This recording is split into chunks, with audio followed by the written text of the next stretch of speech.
সেই সময় আসলে কার্যত আমরা সেনা শাসনের মধ্যে ছিলাম, মইনিউর সরকার, ফখরুদ্দিন সরকারের তত্ত্বাবধানে ছিলাম। এবং সেই সময়টা থেকেই মূলত -2 ফর্মুলা দিকে দেশ আগাচ্ছিল। এবং এইটার পেছনে তৎকালীন সময়ে হচ্ছে দুটা গণমাধ্যমের দিকে আঙ্গুল উঠেছিল। সেই গণমাধ্যম দুটো এখনো কিন্তু সক্রিয়, এবং আপনারা দেখবেন এই অন্তর্বর্তী সরকারে সেই গণমাধ্যমের মদতপুষ্ট বেশ কিছু লোক আছে, সেই গণমাধ্যমের সাথে নিবিড়ভাবে সংযুক্ত, নিবিড়ভাবে আত্মিক সম্পর্কে বন্ধনে আবদ্ধ এমন কিছু লোক, আমি নাম বলিয়ে দিই, আসিফ নজরুল, মোস্তফা সরোয়ার ফারুকী, তারা যুক্ত আছে এবং আরও অনেকেই যুক্ত আছে।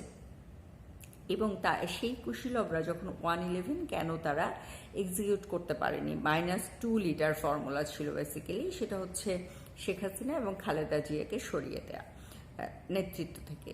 এই জন্য দুজনকেই কিন্তু কারাবন্দী করা হয়, অন্তরীণ করা হয়, এবং তারা দুজনই কিন্তু পাশাপাশি দুটো বাসাকে আপনার জেল ঘোষণা দিয়ে রাখা হয়েছিল, তাদেরকে গৃহবন্দী করে জেলে আর কি, কাস্টাডিতে।